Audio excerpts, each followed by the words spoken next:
Big Johnny. Little Titan Tuesday action going on. Let's see the pipes. What do we got working? Always looking good. I'm trying. Consistent. I asked a question today on can you maintain? The actual question is, do you think you can maintain? And if so, and you want to throw an age in there, what ages can you maintain? Is some of the questions, and I'd like to branch off of that. If that's a question that you can answer or want to answer. I mean, you can maintain, I think, at any age, right? If you're doing the exact same thing over and over and over. I mean, maintain like that. I was just talking about that earlier. Like, there's like, if you eat the exact same calories every day, you do the exact same activity every day, and you balance out, you're gonna stay the exact same, right? I mean, to a certain degree, as long as you're exercising, weightlifting and stuff like that. If you stay the exact same, you do the exact same thing, you're gonna stay the exact same way. It's when you start changing things is when you start really seeing change. Whether it's in taking more calories and not exercising or having any activity, and I mean, we're going to start storing those calories, and that's going to become fat, right? So at that point, like, you pick or choose. Like, if you're active, and let's say you're training weightlifting, you're increasing your calorie count, you can be building more muscle. So at that point, like, it really depends on what age they can. But why do you just want to maintain though? That's the thing. Do you want to just maintain because, I just like the way I look like this, and that's what I want to maintain? Because I think we should also be progressively going forward in some way, shape, or form. I mean, whether it's lifting 2.5 pounds more, the next week or as we go, or doing more reps or adding different exercises into play or different activities. I think there's things that you can go because once you've been on this earth for so long, things might start getting boring to you to a certain aspect. You might love things, but you're getting burnt out on that specific activity, or you want to challenge yourself, and as we get older, it's harder to challenge ourselves because a lot of people aren't in good shape. I seen the thing today.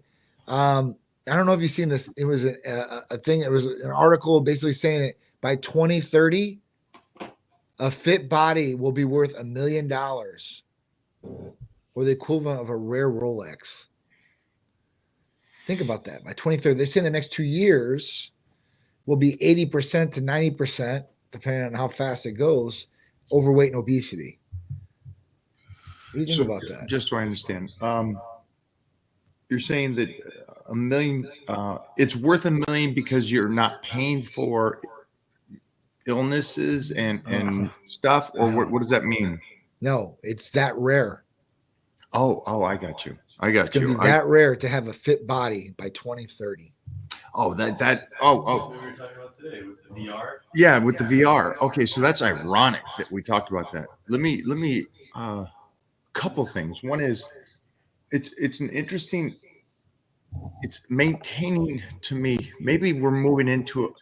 I guess we're moving into a time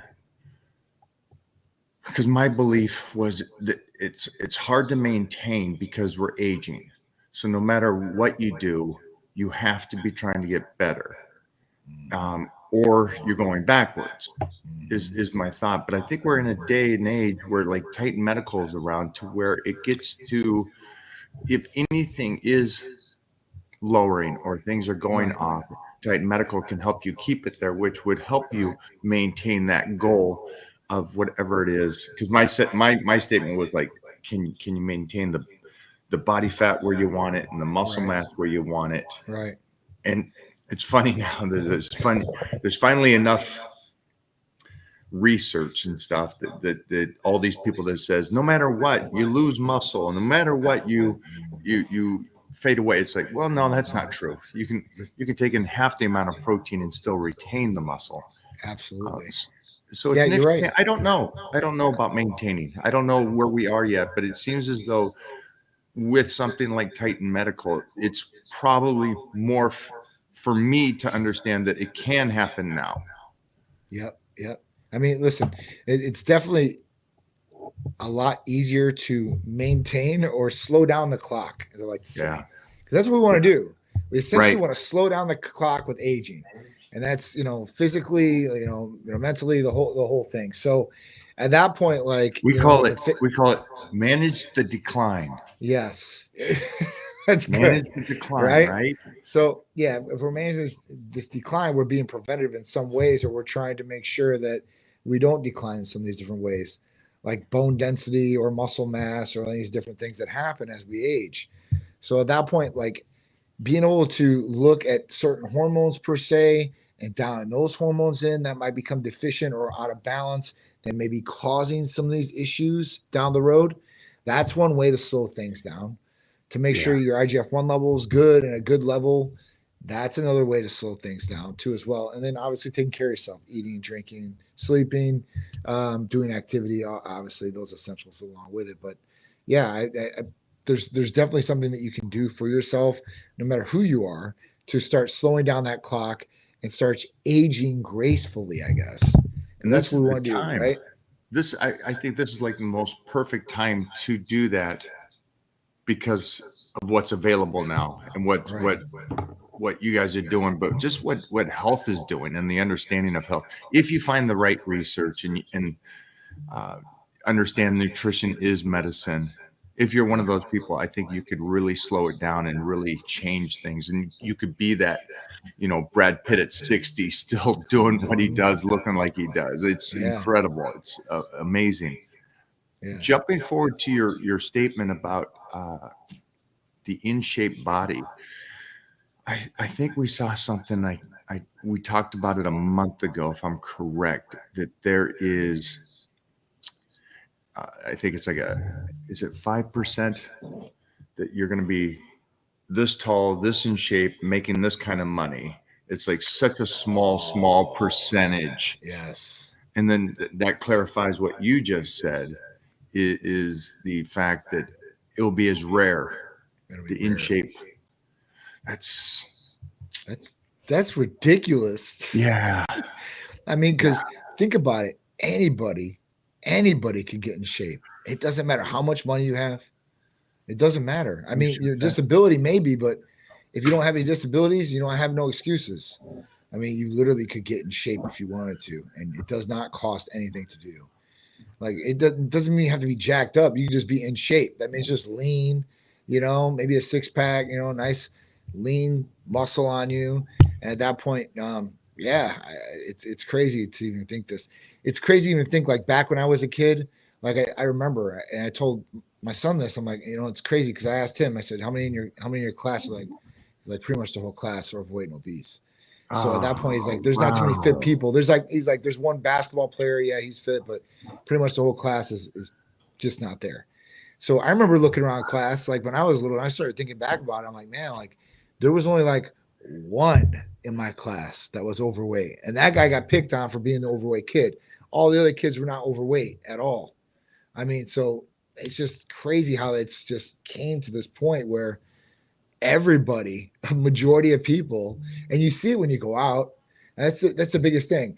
And if you don't see it, start opening your eyes, because I guarantee the next place you go, you'll see what I'm talking about. I don't care. Yeah, I always say just open your eyes at the airport. Don't keep your head down. Look around, and then if you're that individual that says, "Hey, I'm doing good for 35," and then you go to an airport and see all the 35-year-olds, you're not going to want to say that again. No. Because it's not a good average. Now I understand this. I understand that the last 4 years, almost 5 years now, has been an absolute crazy what's the word? It's science. No, not just like a movie, like an unreal. Yeah. And so I understand people were locked down and probably got off their game, which I understand, but man, you can get back into shape in 12 weeks. Yeah. Which speaks of like January 1st is coming. Yeah. Why don't we all, as a crew and a team at Titan Medical, let's all plan that we push for January 1st to be in shape. Yeah. That should be a goal for anybody and everybody that's watching today. All right. And you can see right here, we got the number up there. If you guys need help or guidance, Titan Medical is there to help you guys out. Yes. Yep. 727-389-3220. Call or text. Right there off the bottom of the screen or on John's or my side right there. You can see that. Jeff, will you throw up the link to the website? There we go. There we go. There's the website. And for you guys out there that heard what John was saying earlier, is we got into discussion about can you maintain, and I think this is probably the best time for you guys to maintain. And then the second thing was Johnny was talking about the rarity of being in shape. Right. What can they do to start this process to say, hey, I'm done with this? Start this week. We've got the blood test, the blood work special, all the way through Halloween. So at that point, I think that would be the first thing to do. Obviously, if you call or text us, we can see for a variety of different things without a blood test. But I think blood testing could be the first step, or should be possibly for you to do, just to see what's going on, to know what's going on. At that point, to schedule a consultation with our medical provider to go through everything and all your options, go through your health history, your family health history, your symptoms, what you're trying to achieve. And at that point, if you have the blood test, they're going to go over that in full. And then make a personal recommendation about what your options are and educate you about what it's going to do for you, whether it's all the benefits, if there's any negative side effects, making sure that you're informed and educated about what you're going to be doing. So that would be the first thing I would recommend for you guys to do. So you guys can call or text us. You guys go to the website, go to the new patient paperwork, fill it out. Once it's filled out, we will contact you and see which path you want to go down. Or if you just want to initially just get started with a blood test, just call or text us directly. It takes 5 minutes to do. It's very simple, very easy, and we get you all set up wherever you're at in your zip code nationwide. I was talking to an ex-pro football player yesterday. I'd say in his early 40s, good sized guy.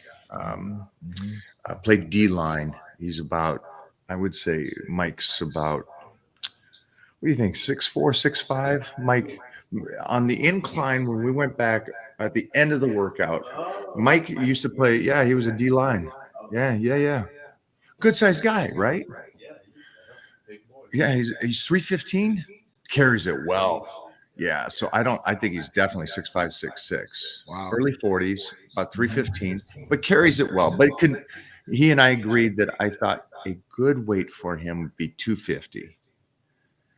Now, it was surprising. Somebody at such a high caliber of life, financially, business-wise, athletically, knew so little about nutrition. So he went in, I guess he got some blood work done, but this is from the family doctor. Obviously, I call that pregnant, whatever that would be considered. Yep. And he said his creatinines came back high. And he said, the doctor said, hey, be really, really careful with your protein intake. And I said, that's your family doctor. Yeah. Because understanding one main thing is that he takes in 60 grams of protein a day. Now, if nobody understands that, 60 grams, that's it? 60 grams for anybody that's here would be 2 protein drinks. Now, understand he is a good 50 pounds bigger than I am. He's a huge human, but he's taking in 60 grams. So now what you got is you got the breakdown of the muscle from him working out. Absolutely nothing to recover off of. Because he's not in any way doing a proper nutrition to where his muscles can recover. Right. You can sleep all you want, but 60 grams of protein is not retaining anything. Damn, dude. That's pretty low. So what would you say to him about the creatines, his family doctor saying, listen, you need to take down your protein more? I mean, I don't think that's correct. I mean, and listen, I'm not his doctor, so I'm not going to say, oh, your doctor should have said this or that. Like, we just don't do that. But I'll say that. But at this point, I'll say the doctor's an absolute idiot. I'm saying from what we would come from, we would say, no, that's absolutely false. Like, listen, 60 grams of protein is it's not going to do anything. It's a drop in a bucket, for him, especially if he's that big. I mean, obviously, listen, we need to support the muscle that's there. We need to get enough protein in our diet to be able to satisfy that muscle as far as that goes. Now, going overload, like 3-to-1, basically, I don't think that's a good idea, if he's having these issues. But then we need to talk about, listen, did he train before he went in and got this blood test? Did he not train? Did he drink water? Did he not drink water? I mean, these are things that can affect it. But I mean, listen, That's the first thing they say to people that have kidney issues. You better get off red meat, right? But when you start, and this is so crazy, when you start looking, because I had to look through all this because my dad's in stage 4. So I'm like, all right, so let me look at what they can eat. And in there it says meat. It's like, it's crazy. So it's really contradicting to what the provider says, to what the pamphlet says. I think honestly, everybody's different. And like me, I can eat meat all day. That's not going to affect my kidney levels like that. Some people it might. I'm not going to speak on everybody, but majority of people, I don't think it's because of the protein intake that they're having. There's some other problem that's going on that's damaging their kidneys and really putting stress on it. Like unless they're being excessive in protein eating, right? And that's it. I mean, I can't see that ever happening just because the protein intake is there, unless it's an extreme amount of protein every single day. And I don't think he was doing that. Yeah, I said to him, first off, understand that you train like an animal, you train all the time. So that's going to throw off the numbers as well. Also, you're not recovering. So you're going to have muscle breakdown more than the typical guy. Also, if a doctor goes off of his book knowledge and not the individual himself, Right. it's not a good doctor. No. If it's a doctor that was actually there going, listen, I know you. I know that you train well. I know that you're doing all this stuff. Let's take a look at your nutrition and see what you're doing there. I'm not the guy to talk to, but let's go do that for a month and come back and do another blood test. Yeah. And that's what I said to him. I said, listen, it's great that your doctor tells you this, but you're taking it verbatim, and then you're going off of that. You're going to lower your protein from 60 grams to 30 grams. How does that even work? It's a great job. This is you're listening to him, and this is what you're going to do. Instead of you going, listen, don't go to him. Go to like a provider, like Take Medical. And I said that. And I gave him the number. Yeah. And I said, go over there, do your blood work, but then take responsibility, change your nutrition, and then go back and see what it looks like in a month, and then go back another month after that. I said, it's a cool discovery when you find out what your body can work off of and how you change it. Mm-hmm. Mm-hmm. Don't be just a pilot, right? Yeah, no, for sure. I mean, honestly, like, what was his previous blood test at? Like, because is this something that's just an anomaly, just popped up on this one? Has it been previous? Where's it been? Is it trending up, trending down? This is stuff that I like to tell people. And, I tell them, like, after, if they don't, then I'm like, hey, from this point forward, start taking a copy of all your blood tests and holding on to them so you can kind of see where it's at, what it's been doing, from that point to wherever you're at. So, yeah, definitely need to look at it. And you definitely need somebody that is trained to look at something like this. I mean, listen, you give a general practitioner, you show them ALT and AST liver functions, and they're in triple digits, they're going to freak out. They're going to freak out. Us, we see it. It happens. It is what it is. We can fix it. Liver is a little bit easier for us to fix than kidneys as far as levels, but, it is what it is. And doctors have no training in nutrition unless they went by themselves and done their own course. But through med school, they have no training whatsoever on nutrition at all. So at that point, like, I really wouldn't be listening to a doctor on how to eat, especially if they don't look the part. You know what I'm saying? Yeah, I hear you. Speaking of nutrition, someone here says, what is the best way to calculate your daily macros? Ooh. So many different formulas out there. What's your advice? I don't know of a lot of what's a lot of there's like a 70 formulas. 30 30. I mean, there's protein 70, fats 30, carbohydrates 30. I mean, you can really start breaking this down, but there's calculators out there that they'll break down what your macro should be total by your body weight, your height, and some other things they take.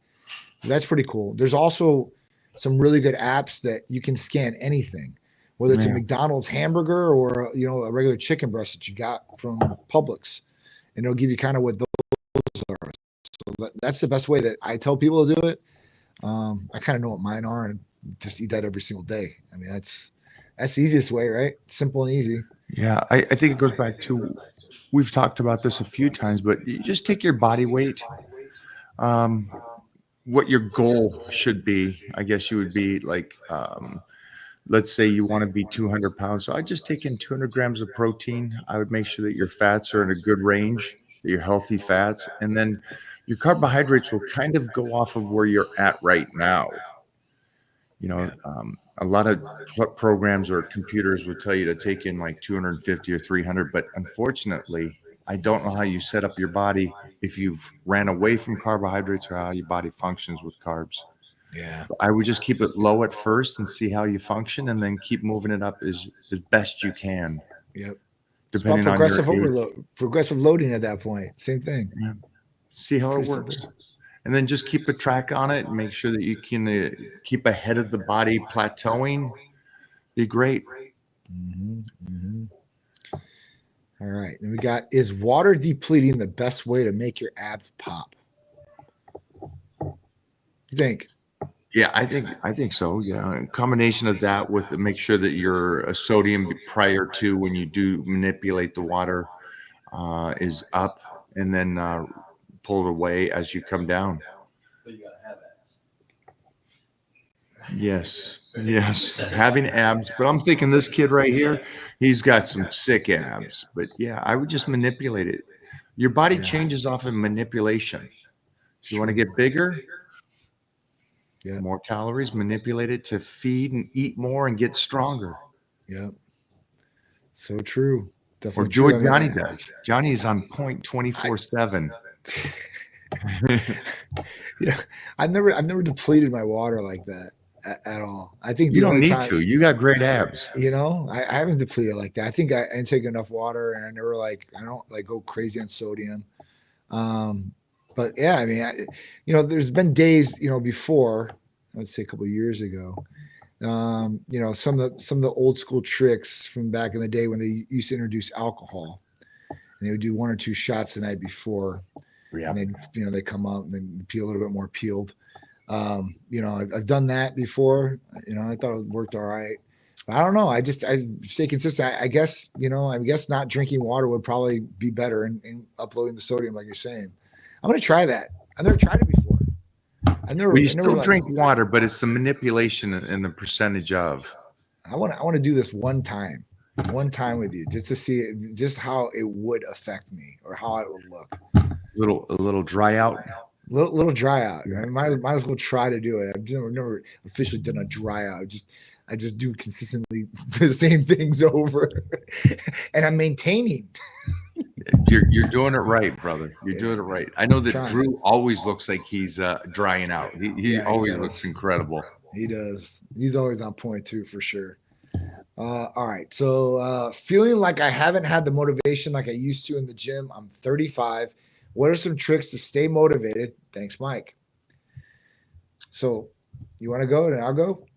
Oh, go for it. I want to hear what the master says here. All right. So listen, if you've lost motivation like you had and you used to, and you're 35 years old, this could be low testosterone levels. This could be unmotivating you. You're not, feeling the same way you used to. Probably body's probably changing. If this is the case, and you're having some of these symptoms and even fatigue, a part of it, or not recovering like you probably should, at that point, I would blood test. Go through the blood test, see what's going on, right? Because there's some underlying problem here. If that's not a problem, like, hey, listen, I'm just not motivated to go to the gym. I mean, I guess you have to get there and start getting motivated, right? Like something's going to motivate you, whether it's the way that you look, the way that you feel, the way that you want to look, I guess. That should be motivating to you to want to get in there and to get your body to where it needs to be. I mean, that's always motivating to me. Like, I'm like, all right, listen, like, especially when I was down, when you're down from surgeries, like you can't do anything. That motivates the hell out of you. You're like, I can't wait. I'm just chomping at the bit. So at that point, like, you got to get in there. 50% of the battle is getting to the gym. The other 50% is bringing the right attitude to the gym and training with intensity.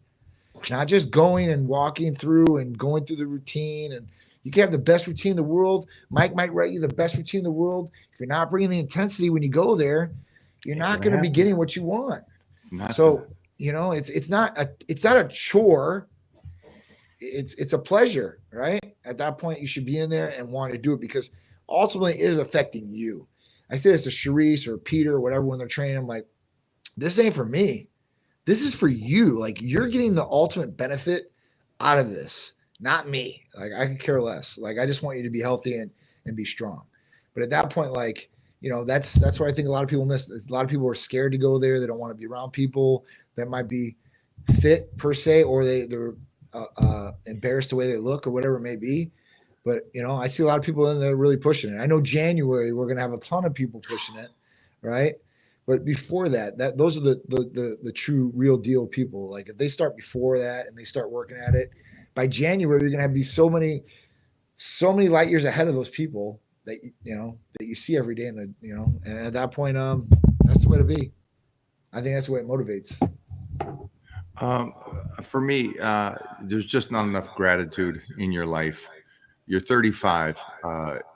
When you're 45, you're going to look back at this moment and go, holy sheesh, I had it good. I could have been taking care of myself, investing in myself. So I think it's gratitude. You don't wake up going, holy sheesh, I got 2 arms, 2 legs. I function. I can take care of myself. I can get to the gym. I can do this stuff. Yeah, that has to switch.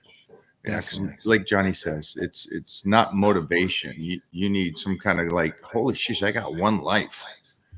Let me live Literally. the fullest. Let me take care of the vessel that's gonna get me through this next, hopefully 60, Yeah. 70 years. Yeah. Um, but if you're not taking care of it at 35, Yep. you're just not appreciating the life Yeah, you got a enough. lot of life to live, man. At 35 for Yeah. sure. A lot of life. I mean, even if you're only going to live to 70 per se, you still got 35 years to go. That's a long time. It's definitely a long time. And you got to be able to move at that time. Somebody broke Absolutely. down age. They broke down. Was that you, Jeff, that saw that? They broke down the age. Well, When you age the fastest, No, in life, you got yeah, some of the years. 75 years, right? The average is 75 years. right? But for the first 5 or 10 years, it's you're a baby or a child, so those are removed, and then you got a portion of when you're a senior citizen. Again, you don't function well, the brain and everything, and so there's a portion of where you don't do much at that stage, and they kind of removed all these years that aren't quality years. Mhm. And they come back to those, like, 18 to 30 and going, you really get this many great solid years. And when somebody broke that down, that I saw this a couple of weeks back, I was like, holy shnikes, I'm so glad I took care of my health. So I got a little bit more. But just to think about that, and to go, really, there's a small portion, a small window of energetic and body working with you, and you don't know what tomorrow's going to bring, and not everybody's lucky to live till 75, so you never know. So get up and get moving, be appreciative that you can do this. And if, like Johnny said something I thought that was great, you don't want to go to the gym because of you don't want to go there because of something like people are in shape and you're not in shape right now. Nobody cares. Get your butt to the gym, get there, kick it into gear, push it. It doesn't matter what nobody else says about you or does about you. It's about your life and about you doing your best. In terms of longevity, I feel like I need to get in peak shape before a certain age. I'm 27 now, and hold that shape. How should I attack this? Great start. Great job. Yeah, I agree with you. I think that you should just get in the incredible and best shape of your life when you're 20s. And then I don't think you should approach the second part like you have here, is to hold that. Big Sorry, John, I don't know what happened. I literally don't know what happened. I think Jeff just kicked you out for being too jacked. Thanks, Jeff. So I was just saying, I agree with this kid that, yeah, in your 20s, teens and 20s, you should just get in the best shape of your life. You should just kick ass at living and setting yourself up. But then afterwards, I think that you should mentally control it to where you're not going psycho, but still trying to get a little better over time. Absolutely. Is I think the best approach to really live a fruitful life, I guess they say, in my day. Johnny, what's your take on getting in shape at that stage? Take advantage of those years, dude. Those are the good years for sure. I mean, those should be your best feeling years almost. 20s to 30s, you should be feeling good. But 20s especially, you're still growing, man. You're still going through genetics to a certain extent on the early 20s side. And then after that, you can really start packing on some good quality lean mass.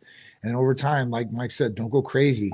Put on a couple pounds of good quality lean mass every single year and keep it. And at that point, you'll be set up for a great future. And especially if you keep, being active and weightlifting and stuff like that, when you're 50, 60 years old, you look like Michael Hearn, hopefully. But even if you don't, you'll be in really good shape and you'll be able to keep some of that quality lean muscle. Even if you lose some, you still got a good amount on you. They said even with cancer patients, the more muscular you are, the better chance you have to live, because you'll deteriorate, yes, but you'll eat away a lot of that muscle, but that muscle will protect you from, deteriorating to nothing if you have a lot of it. So, it's just one thing. And after so long, they say that, you can't grow as much muscle as you could, when you're in your 20s and 30s because of cells.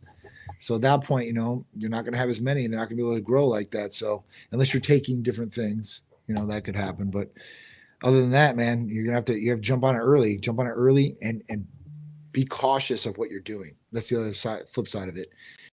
Don't go crazy like on your joints. I'm like prime candidate for this at 43 years old, total shoulder replacement I need.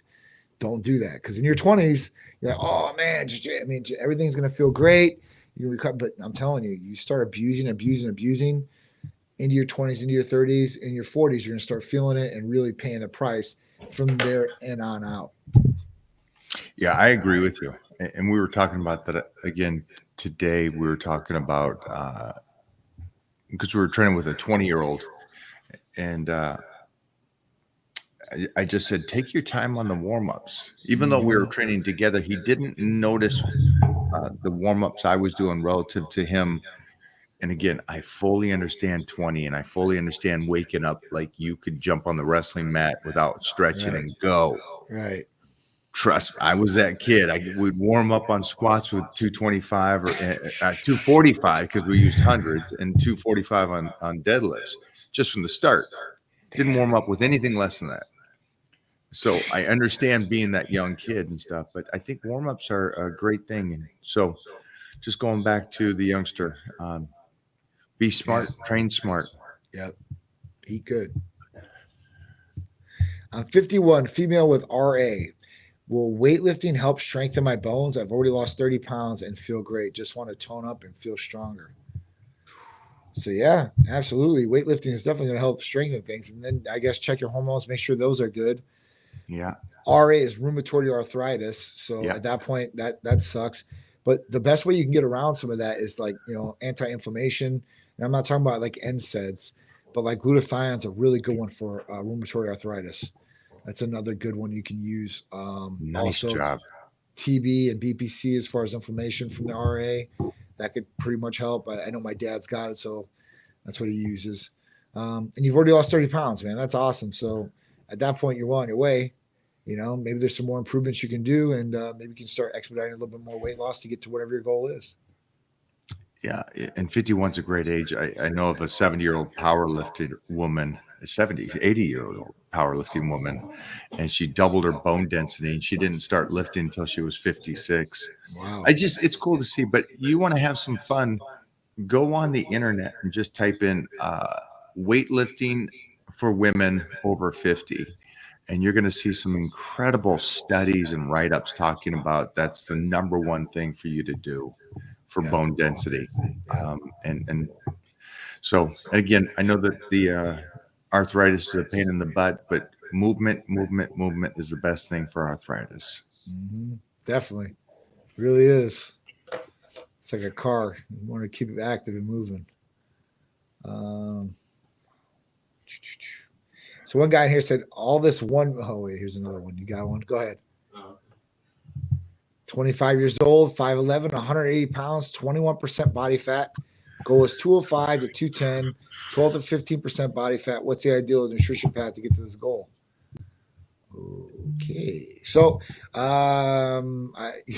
this really depends on a lot of different things, I guess. Like, I guess we see where he's at right now at 21% body fat.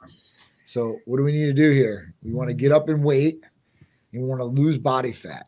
So what are we going to do? Obviously, we're going to weight train, but nutritional path to get to this goal. I don't know, Mike. I mean, for me, I mean, honestly, I'm not going to lower carbs too much, but I'd probably lower carbs just a little bit for him. I don't know where it's at currently, but at that point, like, I don't know. I mean, I would go with obviously a high protein diet, low fat, maybe mid carbohydrate. Just really depends, I guess, on him. How he's doing carbohydrates already right now. What about you? What do you think? I think the realization to accept that 21% body fat is fat, and that for Clint Eastwood said it best: a man's got to know his limitations. At this point, you got to realize that you are overweight, and you're only 180. So I would recommend you slice and dice and get rid of some of that body fat before you start picking goals in this sense. I think right now, just get sliced. Get as ripped as you can because you're 25. You don't want that extra weight around your stomach into your 30s because of future problem with your skin. Would be the number one goal. I would disregard the 205, 210, 12% body fat right now. Just focus on getting sliced. Yeah, you want to be lean before you really start growing like that, you know, because if anything, you're just going to pack on more fat if you start, you know, increasing calorie count like that. I mean, if you're already 21% body fat, I mean, this is something you need to look at for sure. I mean, see if you can get that body fat down to 7%. Yeah. You know, get it down there, get ripped. Now, what's your body weight going to be? Obviously, we can tell some kind of weight differences here. It's going to be, you know, pretty low for a 5'11" guy. Yeah. But there's a thing called skinny fat, and right now that's where you're sitting at. Yeah. So better to be skinny and dice than skinny fat for sure. Yeah. Keep what the scale says. Keep lifting, get sliced. Take the next January 1st, you can start bulking up. Yeah. Because you'll be sliced to the bone January 1st. Everybody will look at you going, holy cow, you look better now than ever. Yeah. And you might be, truth of the matter is, you might be 155, 160 at 5'11", almost 6 foot. It is, but it's Brad Pitt. Brad Pitt, 5'11". He was once 155, 158 for Fight Club. Fight Club? That small. Get out of here. And he looked that great. Wow. Listen, I don't take that away from anybody. Like somebody said there about the 1 meal a day thing doesn't work. And you were telling me about Frank eating 1 meal a day and the way he looks too as well at his age. I'm like, man, that's pretty good. Will you check to see if we can let them get out there? I'm not sure if we can or not. I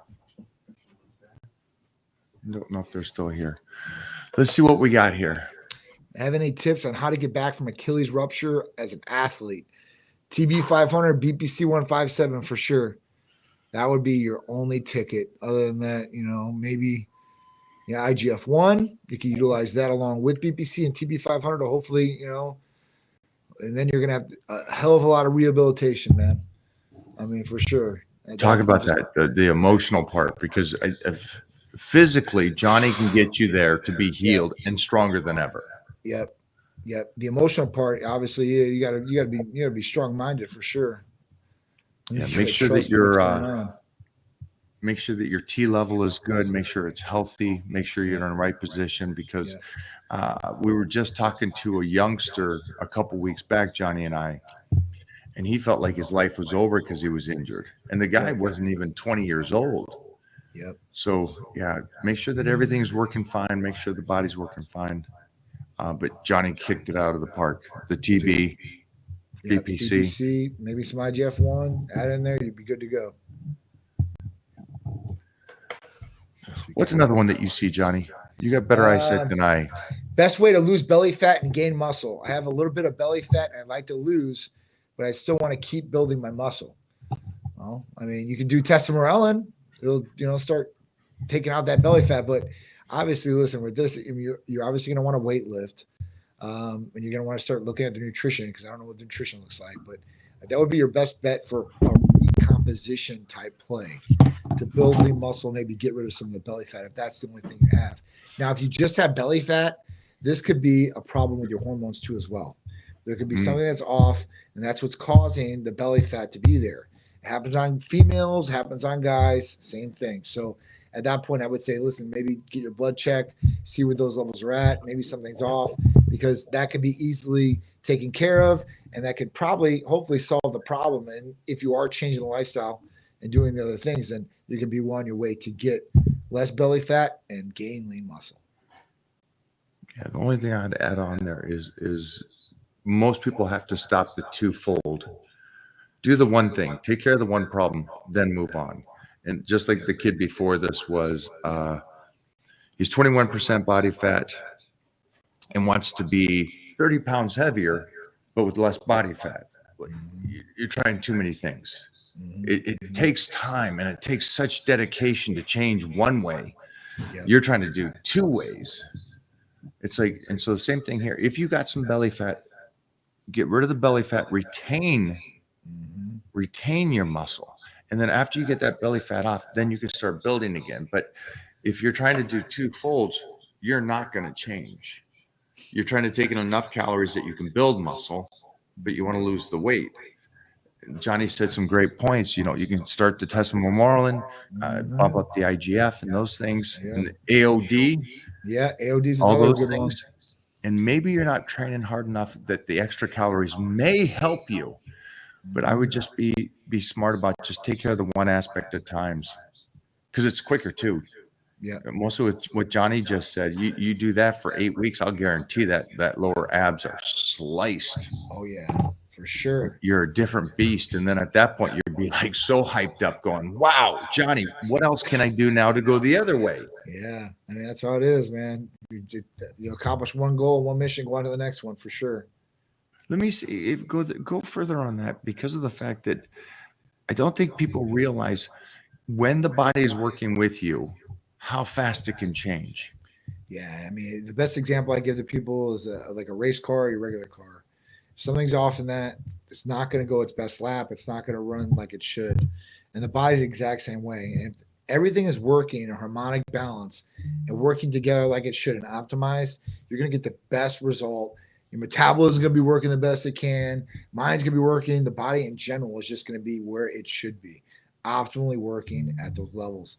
So, I mean, that's the most important thing, and making sure everything, there's nothing broken down or everything deteriorating in there that you can fix per se. If you fix those different things and you get to the root of the problem of these things, then you're going to have a good result, and you're going to get to where you want to go. And here's a great one for you, Johnny. Sure. Thinking about getting my blood tested, are there any specific biomarkers I should consult my doctor about to cut fat and make sure T is optimized? So, like I said, our in-depth blood test covers all this and more. And your general practitioner doctor is probably not going to run all these blood tests. But if they do, here's a quick run down that list. A CMP, 14. It's a comprehensive metabolic panel. It has 14 different tests in there, highlighted tests in there, EGFR, BUN, creatinine, AST, ALT, fasting glucose. That's liver, kidneys, and then your fasting glucose. That means the sugar that's in your body currently. After that, a complete blood cell count, a CBC.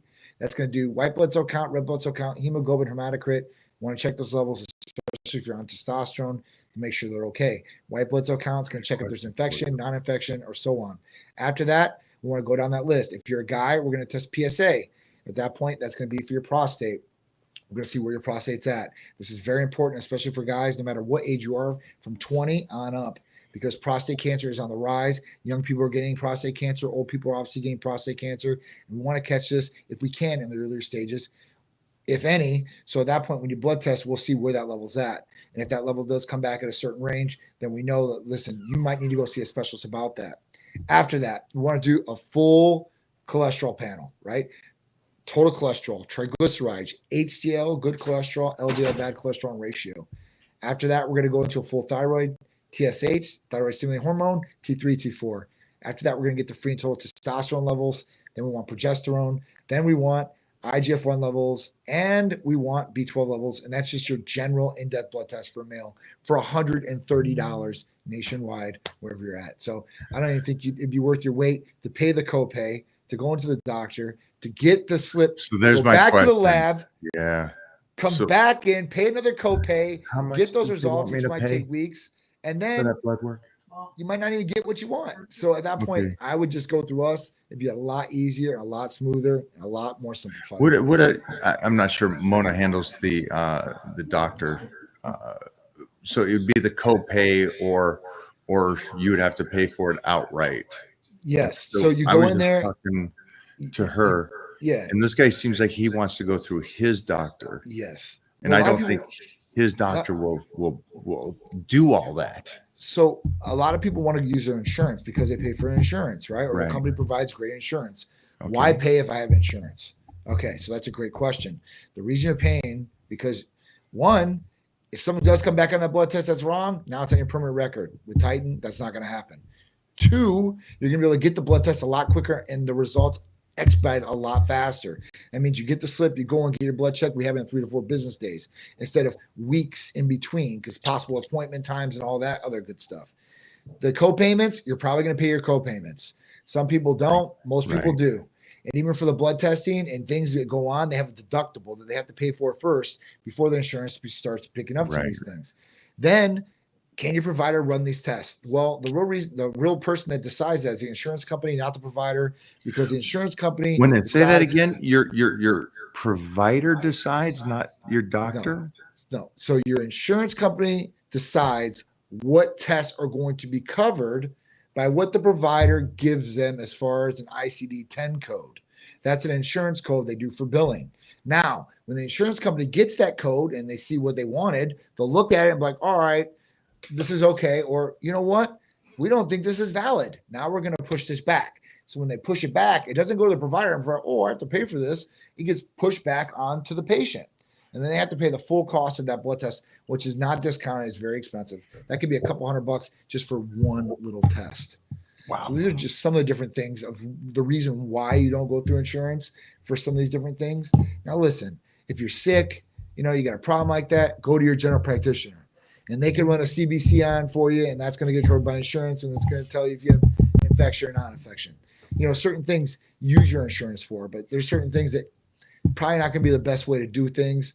And it's going to be a lot of hoops you have to jump through for a lot of different things. Even if it was testosterone per se, 264 to 916 total guys, right?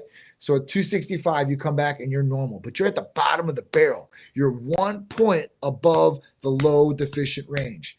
Insurance company's eyes, doctor's eyes, you are normal. You are normal. It doesn't matter. Well, doc, this is not working. Well, no problem. Here's some Viagra that's getting covered by insurance. Doc, I don't feel good. I just don't feel right. Well, here's some antidepressants to get your mood up. And then they're going to send you on your way. Now, have they fixed the problem? No. Have they masked the problems? Yeah, they've masked the problems, but you're still going to have these problems if you don't take these medications, or even worse down the line. So it's something to really get a hold of.